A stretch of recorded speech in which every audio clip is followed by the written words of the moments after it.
Usapan natin ha, lalo na po doon sa ano, sa may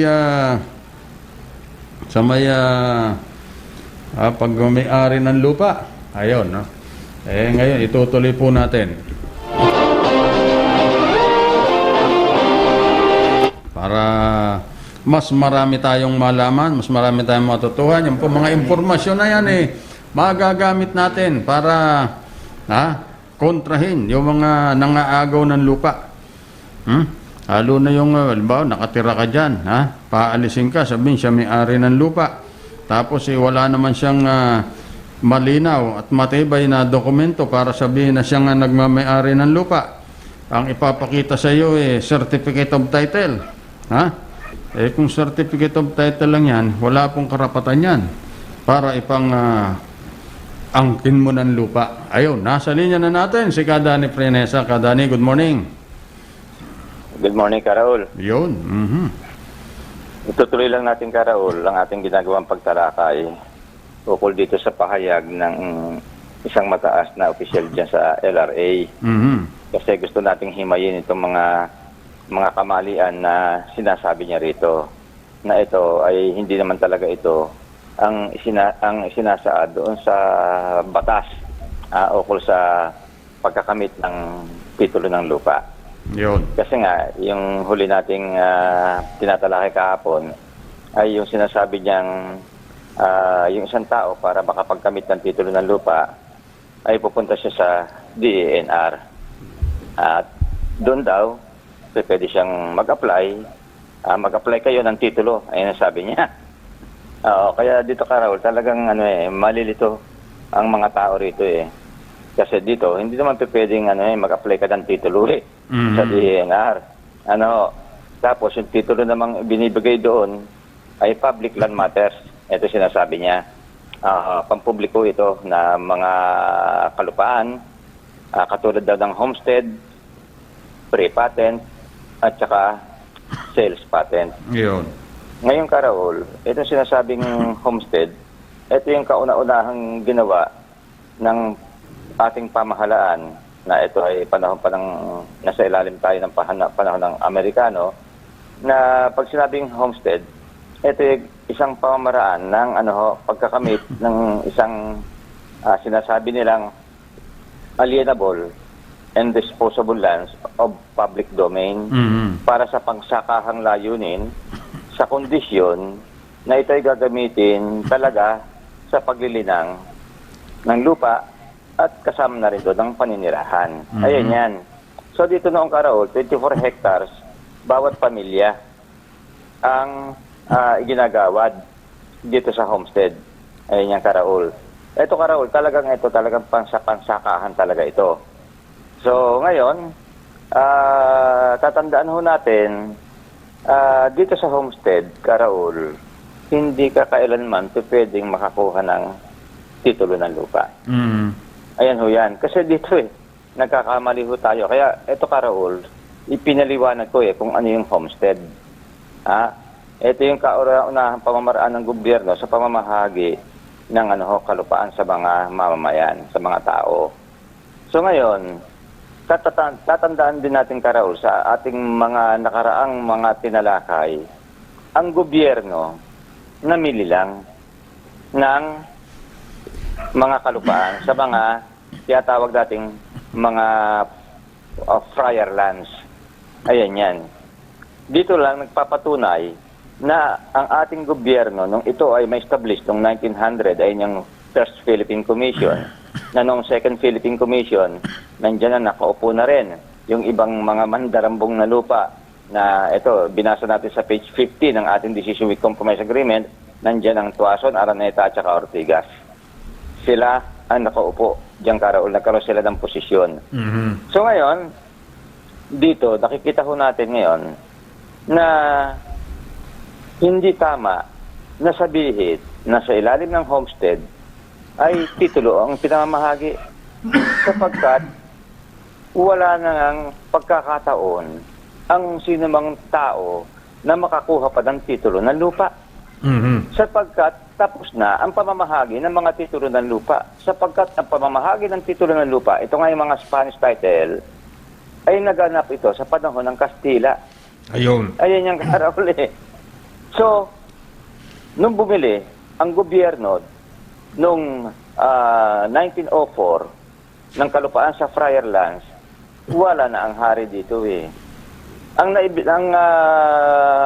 lang nila Karaol, ang naabutan na lang nila ay yung mga talagang taong o mga organisasyon, katulad ito religious organization, na napagkalooban ng hari ng mga kalupaan. So ngayon, hindi na sila pwedeng makapagbigay pa ng titulo ng lupa. Kasi lumalabas Karaol, ang ating gobyerno nagbibigay ng titulo ng lupa. Mhm. Mali. Sapagkat sa ilalim ng Torrent System, 1903 Karaol ay pinatutupad na ang Torrent System. Ayun. Namili Saka ang Kadani? gobyerno 1904. Saka Kadani, Oo. halimbawa, tanggapin natin na nagbibigay talaga ng titulo. Eh wala na sila maibibigay dahil titulado na lahat. Ayan Karaol eh. Mhm. Talagang titulado na ang lahat. Ang katunayan, ayan Karaol, dahil pangalan na yan ang buong Pilipinas sa pangalan ng hari. Kaya nga yun ang parating sinasabi ng ating tatlong konstitusyon na ang lahat ng mga titulo ng lupa dapat manggaling sa hari. Sapagkat siya ang kinilala talagang nagmamay-ari ng buong mundo. Tsaka ng Pilipinas. Kahit na ikatwira nila, wala nang hari. Estado na ngayon di, ganun pa rin ang babagsak Pribado na yan May-ari na, isali na ng hari sa iba yan Naisali na ng hari sa iba yan. Kaya hindi pwedeng angkinin. At yung Karaol, yung sinasabi nilang sa Estado, ipapaliwanag din natin yung Karaol sa bagabat ito, ipaliwanag na natin ng mga nakaraang taon, ipapaliwanag ulit natin yan, alang-alang doon sa mga bago nating listeners. Kasi nagkaroon din Karaol ng parabang pagkalito. Dahil sa paggamit ng Estado, ng panahon ng hari, pag sinabing Estado, hari yan. Pag sinabing hari, Estado. Ayun. Ayan Karaol. Ipapaliwanag natin ng mabuti ang Karaol para maintindihan ng mga tao. Kasi ayan ang diyan pumasok ang ating gobyerno noong 1935 para ariin ang lahat ng kalupaan. Diyan sila pumasok. Yan. Dito Karaol, para hindi tayo malayo sa paksang usapan, ipinapakita natin sa DENR, hindi pwedeng mag-issue ng titulo ng lupa. Ngayon, ito pa nakita natin butas Karaol. So, ipinakita muna natin na ang gobyerno lang Karaol ay namimili lang ng kalupaan. Ibig sabihin, nung sila ay namimili ng kalupaan Karaol, 1904, ipinatutupad ng Torrent System. Sapagkat 1903 Karaol nang ipatupad ang Torrent System. Sila namili ng kalupaan 1904. Ayan yung Karaol. So ngayon, ibig sabihin, kung ang gobyerno namili ng kalupaan sa ibang tao, sa Friar Lands, Karaol, ang pwedeng maibigay sa kanila, TCT. Yun. Hindi ba Karaol? Hindi pwedeng OCT. Kasi sila namili lang sa isang tao naipatupad na yung tinatawag nating Torrent System. So, namamahagi na ang gobyerno ng mga certificate of title. Ayun yung Karaol. Puro certificate of title na lang ang pinamamahagi. Sapagkat ang Torrent System, ito ay isang sistema na ang gumagawa sila ng certificate of title para patutuhanan ang isang titulo. Ayan yan So, sa ilalim ng Torrent System, walang titulong ginagawa. Puro certificate of title na lang lahat yan. Ngayon, dito sa DENR, sila namamahagi ng certificate of title. Ito Karaol ay administrative titling. Ibig sabihin, hindi na idinadaan ito sa korte. Sapagkat, hindi na kailangang idaan ito sa korte. Napakalinaw na binili na lang nila ito sa isang pribadong nagmamay-ari ng lupa Ibig sabihin, ay naikumpirma na ang titulo nitong taong ito. Ayan yan. Ngayon, nagtataka tayo, bakit ang gobyerno nung mamahagi ng kalupaan na nabili lang pala nila ito sa isang religious organization o kaya sa isang tao, aba Karaul, bakit nang i-issue nila rito Karaul ay bakit OCT? Ha? Bakit Original Certificate of Title? Ayun. Hindi pwede. Sapagkat ang hinahawakan na ng gobyerno ay TCT na kung tutuusin Kasi nabili lang nila yan Transfer Certificate of Title. Tapos babalik kayo ulit sa una. Ang i-issue nyo, OCT. Ang pwedeng may issue OCT, Karaul, kapag ang isang tao na mayroon Spanish title, inirehistro niya yan sa torrent system, OCT ang i-issue. Pag naibenta ng taong ito ang kanyang kalupaan, TCT. Ayun. Bakit ang gobyerno bumili lang Dapat ang gobyerno, TCT ang hawak. Bakit nang in-issue nila ito sa ibang tao, bakit ibinalik sa OCT? Ayun. At tignan niyo yung Karaul. Dito, hindi nakikita yung Karaul Hindi na ipapaliwanag ng mga abogado yan. Hindi tayo ay nililit natin sila. Nag-aral din sila. Kaya lang, hindi ito naituro sa kanila Karaul hindi ito naituro dahil doon sa mga marami nating nakausap na abogado. Nagugulat sila sa pagpapaliwanag natin. Akala nila tayo Karaul isang abogado na nagmaster pagdating dito sa palupa. Nagulat sila. Hindi naman natin linya ito Karaul. Tayo, magkakasama rin tayo noon sa broadcasting. Tayo lang nasa engineering. Kaya dito, nagugulat sila. Hindi nila napag-aralan ito. Kaya, ayan Karaul, lumipas sa mga taon, ganyan din ang naituturo nila. Ganyan din ang lahat ng mga nagiging sistema sa labanan sa korte. Sinasabi nila, itong certificate of title na ito, ay ano ito? Titulo ito. Ayan Karaul. Kaya dito Karaul, ayan ang isa sa mga ikinutuwid dating maling kaparaanan. Pati itong free patent na ito. Ang free patent din Karaul ay parang ganyan din yung Karaul na ito ay isang pamamaraan ng pagkakamit ng parsela ng alienable and disposable public land. Ibig sabihin, pag sinabing alienable and disposable, ito, pwede ng mailipat ang pag-aari ng lupa ng gobyerno sa tao. Kung sino man yung pagkakalooban nila. Ang ibig sabihin yan. Which is, nakalagay ito, suitable for agricultural purposes, naaangkop sa pangsakahang layunin. Ayun yung Karaul. Ayun ang sinasabi nating free patent. Na ngayon, kilalang kilala, free patong. Ayun yung Karaul. Kasi pinapatungan nila yung isang kalupaan na meron na nagmamay-aring pribado. Ayun. Ayun yung Karaul. Kaya ito, free patong ang tawag natin. Ayan Karaul, alam mo kasi pag sinabing, ayan, inisyu ng DNR, tunay yan. Kasi sa gobyerno yan Pero hindi nila alam na ang lahat pa lang ito, mula sa pag-aangkin ng lupa hanggang sa paggagawad ng tinatawag nating certificate of title, ay mali pa rin ang proseso. Dapat hindi nyo i-issue OCT. Dahil kayo bumili lang sa ibang tao. Dapat TCT na yan. Tingnan niyo yung Karaul. Kaya dito, pinapaliwanag natin lahat yan. Itong sales application naman, sinasabi rin nilang sales patent. Ito yung pinahihintulot ang pagbebenta ng alienable and disposable land ng public domain na sinasabi nila para sa paninirahan ng wala ng anumang subasta o auction, sale. Yan yung Karaul. Diretso na. Sige, bilhin mo yan. Hindi na natin susubasta yan. Basta, diretso nang bilhin mo yan.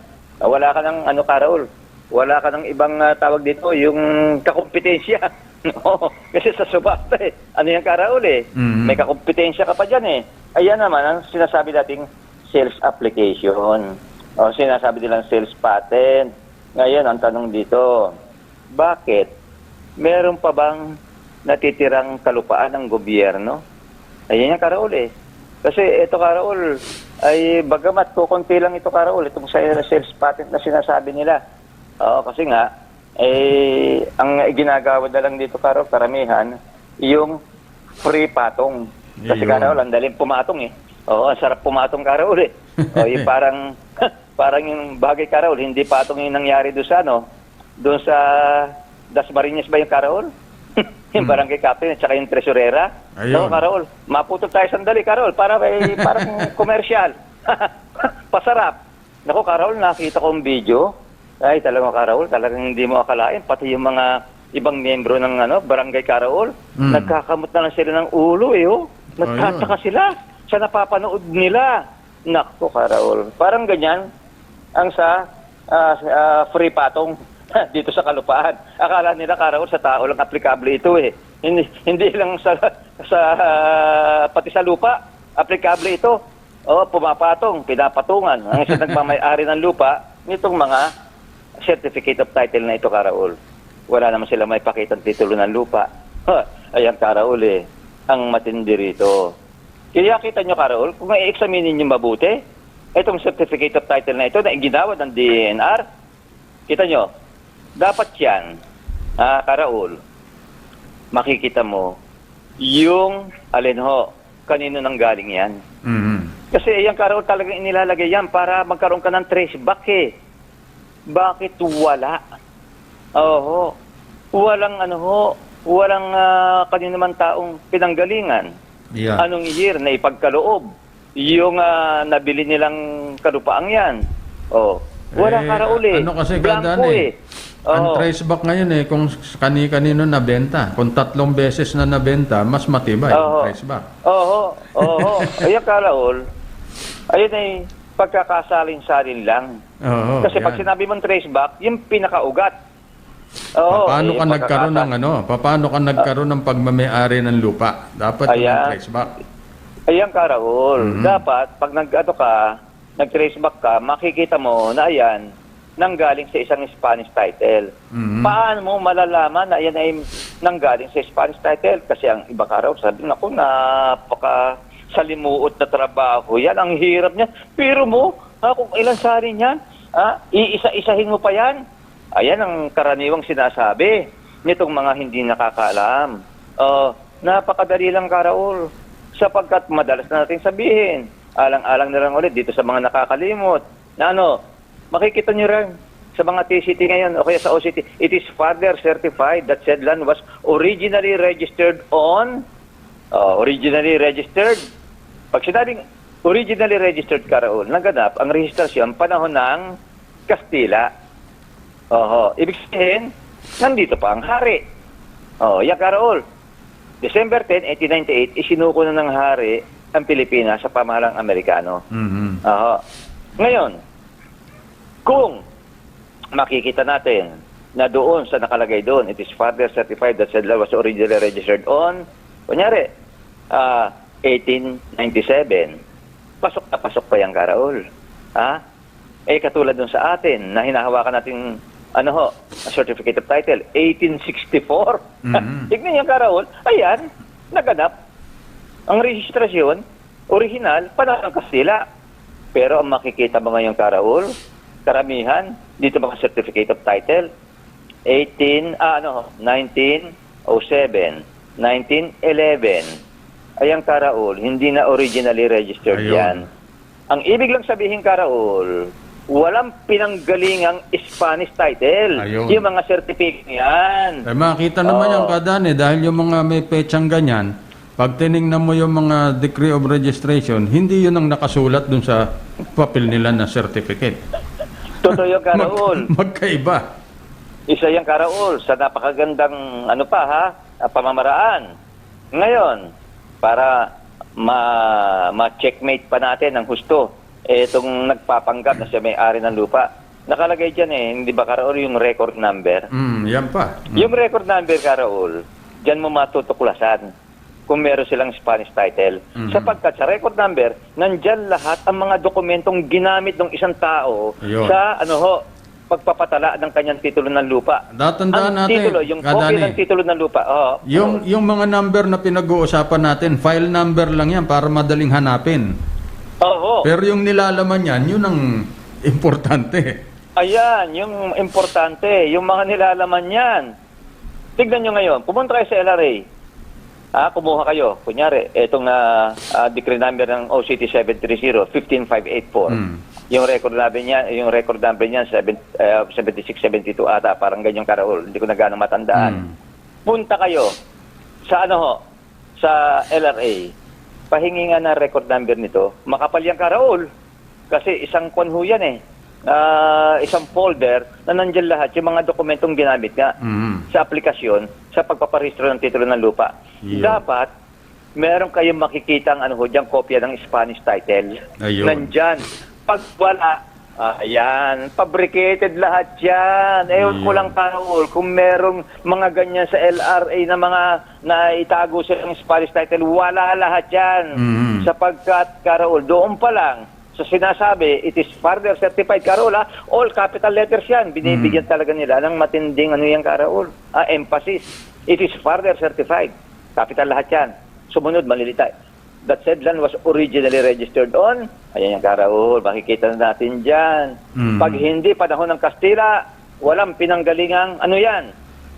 Titulo ng lupa. Anong Ayun. katunayan? Pumunta kayo sa LRA, makikita nyo riyan, talagang walang titulo ng lupa. Tapos sasabihin nila, sila na may-ari ng lupa. Ngayon ang katarantaduhan na biktima tayong mahihirap. Itutuloy ulit pa natin ito bukas, Karaol, kasi pasarap ito ng pasarap, Karaol, habang Ayan, tumatagal. Sumasarap. So maraming salamat sa inyo, Karaol, at ganyan din sa lahat ng ating taga-subaybay. Okay. Ayan si Kadani Prenesa. Bukas uli para lalong mas marami tayong matutuhan, mas marami tayong kaalaman na magamit natin para pagtanggol sa mga kontra sa mga land grabber, yung ating mga lupang inookupa ngayon. Okay, Kawili, maraming salamat. Maraming salamat din, Karaol, lalo pa yung tagapakinig natin dito sa DCRG 18 umaga, alas 5 hanggang alas 7 yung programa natin sa UGA Mamayang Panggobyerno.